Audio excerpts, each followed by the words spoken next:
E aí, gente, tudo bem?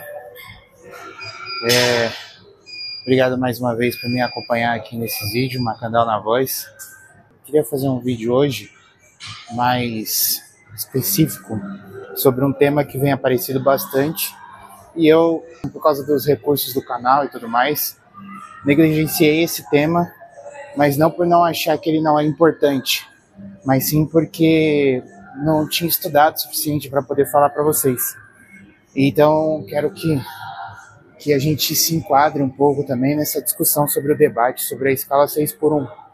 E, de uma maneira filosófica, poder falar e interpretar sobre o que de fato está acontecendo. Por que a situação ela é tão ruim assim?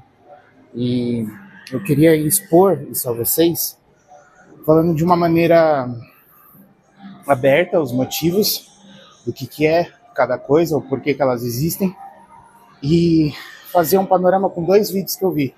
Eu acredito que muito do cerne, do centro da discussão sobre a PEC, né, que a Erika Hilton colocou, sobre as atualizações que estão acontecendo agora, você já esteja a par ou pelo menos saiba de algumas coisas que estão acontecendo. Então vamos lá. O que seria a escala 6 por 1, né? Acho que é importante a gente partir desse princípio para depois falar algumas coisas. A escala 6 por 1, ela é uma escala onde você trabalha 6 horas por dia e folga 1, totalizando 44 horas semanais trabalhadas, diluídas nesses 6 dias, onde você teria um dia de descanso. Era-se normal antigamente que o descanso seria obrigatoriamente no domingo, mas por causa da explosão dos serviços no Brasil, que hoje no Brasil não se fatura, não se manufatura mais produtos tangíveis, né? Se produz muitos serviços, o domingo virou um dia útil. Então, as pessoas trabalham 6 por 1 e acabam folgando na quinta, na sexta, na segunda. Hoje não tem mais um horário, principalmente os setores de serviço, voltados à medicina, a supermercados, hipermercados, aos setores de entrega. Então, existe uma autoexploração desses trabalhadores. Mas existem também uma coisa que não é falada, sobre escalas que são diluídas em 5 por 2. Por exemplo, eu trabalho 6 por 1, mas diluído 5 por 2. O que seria isso, Bruno? Eu deveria trabalhar no sábado, mas as horas do meu sábado são diluídas durante a semana. Então, em vez de eu trabalhar 8 horas, eu trabalho 10 horas por dia. Eu trabalho das 8 às 18. Faz as contas aí. Durante a quinta-feira, e na sexta-feira eu saio às 17. Então eu trabalho as minhas 8 horas, mais 2 horas adicionais, descontados 1 hora de almoço. E na sexta-feira eu saio 1 hora mais cedo, que totalizaria 9 horas a mais durante a semana, que seria as 9 horas que eu trabalharia no sábado. Para vocês verem que as coisas não são tão fáceis assim como parece. E eu acredito que tem muita gente que tenha me assistindo que também faça isso, né? De tipo, trabalha 5 por 2, mas trabalha em escala 6 por 1, camuflada, vamos dizer assim, né? E o Brasil, ele não é mais um país de manufatura, de produtos tangíveis, produtos acabados. É uma manufatura de serviço. E isso acaba delimitando muito o trabalho e fazendo com que as pessoas sejam mais exploradas ainda dentro do seu âmbito. Olá, gente, tudo bem com vocês? Macandal na Voz mais uma vez. É uma honra mais uma vez estar falando aqui com vocês. E hoje queria dar uma notícia muito importante aqui para o futuro do canal, para o futuro dos vídeos. E espero que vocês gostem, se animem com essa nova fase que está acontecendo. Acho que fique muito claro aqui, eu acho que a gente pode começar falando que montar um canal no YouTube não é fácil. Acho que vocês já estão cansados de ouvir isso. Mas, acima de tudo, ter uma repercussão, fazer a curadoria da comunidade é muito difícil. E pensando nisso em uma perspectiva gratuita, chega a ser uma maneira quase beirando o absurdo para quem tem que trabalhar como CLT ainda, ter seus sustentos diários da sua vida e ainda assim ter a motivação de levar informações para as pessoas, levar informações de qualidade, vídeos de qualidade. Eu não sei qual é a sua opinião a partir dos meus vídeos ou algo assim do tipo, mas a partir de hoje eu tô criando um Pix e um Apoia-se para esse canal. E caso você ache que o meu canal, o meu conteúdo, deixa a internet um pouco melhor, ou faz com que a sua vida no cotidiano, junto com essa comunidade, se torne melhor, eu convido você a apoiar a gente nesse trabalho, nessa causa. Mesmo que seja pouco aquilo que eu arrecado, eu consigo me motivar para continuar fazendo os vídeos, falando sobre determinados conteúdos. Não ter medo de nenhum tipo de reviravolta que o algoritmo pode dar, porque eu não sei se vocês sabem, mas qualquer ponto que possa acontecer que desmotive ou não monetize o canal, os vídeos não são entregados. Dentro de outras redes sociais podem acontecer alguma coisa, a gente sempre está fadado ao declínio, a cair, a não ser levado os nossos vídeos até as pessoas, que independente do que é falado nos vídeos, né, tentar com que seu conteúdo chegue ao maior número de pessoas possíveis. E no meu caso eu tenho muita perspectiva, eu tenho muita vontade para que isso ocorra, né? Caso você não consiga, que isso é totalmente plausível pela vida que a gente vive, no país que a gente vive, não conseguir ajudar com um Apoia-se ou com um Pix, que deve estar em algum lugar aqui da tela, eu tenho feito recentemente, é uma marca minha, eu tenho um projeto de odorizadores da minha empresa, Ursdor, onde eu fabrico odorizadores para carro e casa. Então são esses carinhas aqui, ó, odorizadores para colocar no para-brisa do carro, ou para você colocar via ambiente na sua casa, de maneira spray, né? São embalagens de 5, 10 e 9 ml, o maiorzinho, para vocês verem. Eu queria que vocês me ajudassem, caso vocês vejam que vocês curtam isso, né? Vocês não sejam alérgicos. Vocês curtam, né? Então, provavelmente vou colocar aqui a página do Instagram sobre ela, sobre o canal, para você poder conhecer e ir lá. E o link na Shopee para você comprar. Esse dinheiro volta para mim, me ajuda também, mesmo que seja uma pequena parte. Você não tem ideia como isso ajuda na compensação do canal, na edição dos vídeos e na motivação também. E é isso. Continua aí com o seu vídeo e muito obrigado pelo apoio até agora. Forte abraço. E o que isso afeta? Isso afeta diretamente a economia, porque quanto mais você tem empresários investidos no setor de serviço, que normalmente são setores de uma plataforma específica X, e essa plataforma digital usa o trabalho dessas pessoas para tirar o lucro dela, ela está tirando o lucro mais excessivo possível dentro da sua plataforma e pagando o mínimo possível para esses trabalhadores. Porque pensa comigo, tecnicamente, uma pessoa que trabalha 6 por 1, ela deveria trabalhar 7 horas por dia para poder pagar o que ela teria que pagar das 44 horas semanais obrigatórias, e ela conseguir 7 horas e 20, né? Pra ela conseguir ter o descanso dela no domingo. Você conhece alguém que é dessa escala e trabalha só isso? Ela não trabalha muito mais? Tem outros fatores também. Pessoas que moram em grandes metrópoles, como aqui em São Paulo, elas têm um grave problema sobre o transporte. Transporte público hoje é uma merda.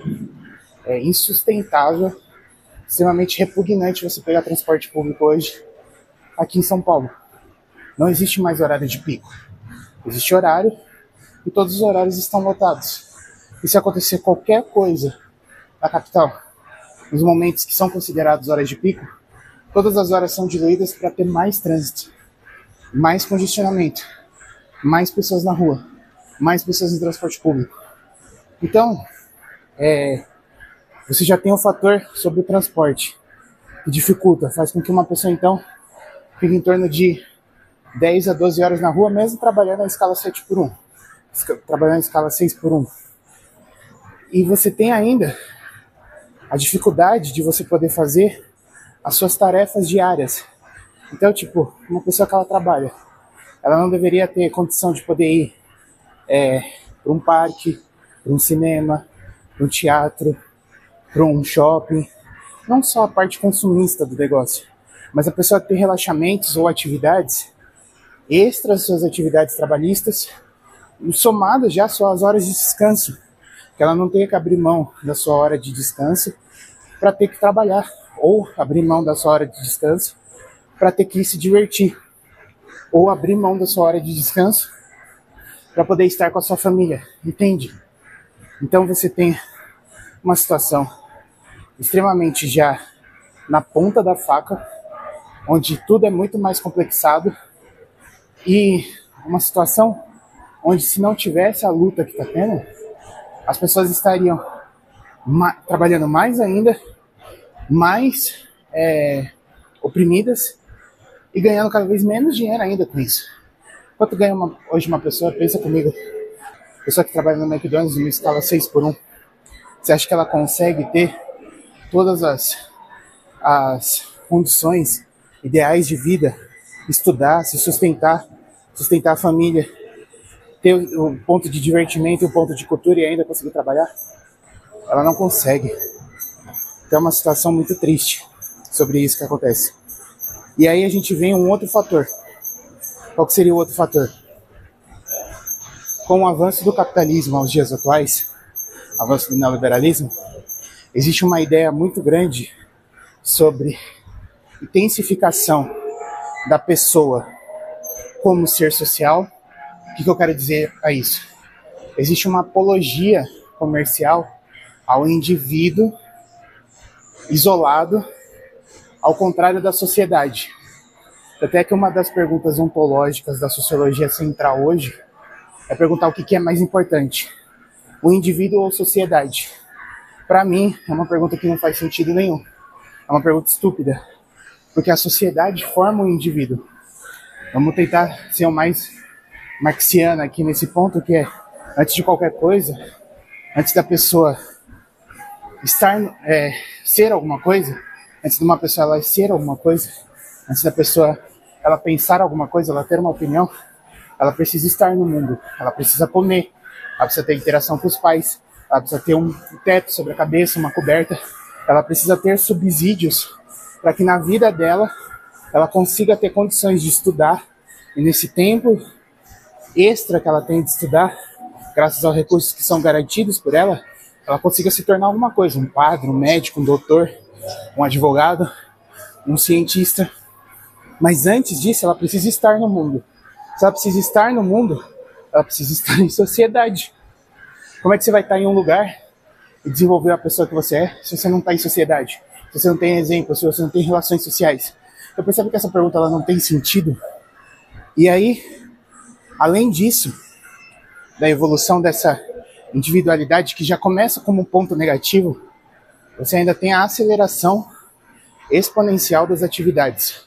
Ou seja, já que é nítido que as pessoas dentro do capitalismo, a grande maioria das pessoas não tem tempo, tem que abrir mão do descanso para estar com a família, abrir mão do descanso para estudar, abrir mão do descanso para ter acesso à cultura, informação, essas coisas, a pessoa acaba, o capitalismo acaba tendo que restringir as condições mais ainda para você poder estudar. Então você vê um empreendedorismo de charlatanismo dentro da sociedade. O que seria isso? Pessoas, os influencers, vamos supor, por exemplo, de determinados nichos específicos, que vendem cursos rápidos para alcances que claramente são muito difíceis. Por exemplo, o mais comum hoje, fica com o corpo de um fisiculturista em 3 meses, em 4 meses. Tem curso por aí na internet. Esse curso, ele tá falando a verdade? Não, mas ele vende. E aqui eu quero abrir um parênteses, gente, que eu não tô falando que todo influencer ele é charlatão. Mas dentro de muitas pessoas que fazem um trabalho excepcional, existem pessoas que fazem trabalhos porcos para poder se garantir dentro do mercado. Justamente por causa dessa realidade que a gente vive acelerada, extremamente acelerada. Então você vê cursos de inglês. Quanto tempo você acha que leva para você ficar bom em conversação no inglês? No mínimo uns 8 meses, uns 9 meses, tendo contato ainda, saindo de um básico para um intermediário. E existe curso falando que você vai ficar em avançado em 3 meses. Aquelas bobajada daqueles livros que eu detesto, que é Nietzsche mastigado, Platão mastigado, as melhores obras de Sócrates, que é um livro de bolso, né? Os pocketbook. Mano, você dá a ideia mais adorniana possível sobre o conhecimento. O pobre, ele não tem acesso ao conhecimento, não porque é negado a ele, mas porque ele não tem tempo hábil, como uma pessoa rica, de ter tempo extra para se dedicar. Porque ele está se dedicando exclusivamente a sobreviver, então ele precisa de um trabalho. E além dele sobreviver, ele precisa constantemente abrir mão do descanso dele, da vida pessoal dele, para poder fazer essas coisas. Então ele precisa abrir mão da família, ele precisa abrir mão dos filhos, ele precisa abrir mão do conhecimento que ele tem para poder adquirir mais conhecimento. E nisso ele fica nesse looping. E a pessoa ainda acredita, ainda nisso, que vai ficar rica. Eu só acredito no tigrinho. Foi o vídeo que eu fiz sobre as bets aí. Você percebe que é uma situação caótica e ela não começa a ser cômica, ela começa a ser triste de uma maneira intensa. Então, o fim da escala 6x1 não é um desaforo a qualquer patrão, não é um desrespeito à vida das pessoas, é uma escravidão moderna que está tentando ser abolida. Pensa comigo um pouco. Os avanços tecnológicos que a gente teve. A gente tem hoje... pensa comigo, né? Vou fazer um disclaimer aqui. Hoje a gente tem trabalhos de alta complexidade intelectual e trabalhos de baixa complexidade, trabalho manual. Não existe máquina para os dois tipos. Vamos chamar que a inteligência artificial é uma máquina para trabalho intelectual. E as máquinas, vamos supor, conseguem fabricar um carro em 2 minutos, são máquinas para mão de obra não intelectual. Com todo esse avanço do maquinário, esse avanço sobre a tecnologia das pessoas, já não seria possível trabalhar numa escala 4x3? Tipo, se a tecnologia ela vem para facilitar a vida das pessoas, por que ela não facilita o ponto mais importante das pessoas, que é o trabalho? A cada dia que passa eu fico mais dias fora de casa, de segunda a sexta, por causa do meu trabalho. Porque eu tenho que malhar, tenho que fazer tudo fora de casa, porque se eu voltar e sair, eu não vou ter tempo de viver. Não vai ter tempo hábil, né, de eu estar na academia, estar no trabalho, estar no mercado ao mesmo tempo. Justamente porque o trabalho come uma parte da minha vida, eu não consigo me desenvolver. Então a gente não teria tecnologia suficiente para diminuir o trabalho? Ou será que existe uma necessidade de lucros exorbitantes, de fixação, de acumulação, de uma maneira totalmente irreal, tirando o máximo possível das pessoas e acumulando tudo em um ponto de pessoas pequenas? Entende? A gente tem uma escala de trabalho extremamente horrenda, um mundo cada vez mais acelerado por causa do avanço que o neoliberalismo trouxe, né, o capitalismo novo trouxe, e você tem uma situação cada vez triste dentro do brasileiro, e ele não pode querer uma escala menor para ele poder ter uma vida mais digna. Pensa nisso que eu te falei, coloca aqui nos comentários o que você acha. Foi mais uma vez um prazer estar aqui com você. Forte abraço.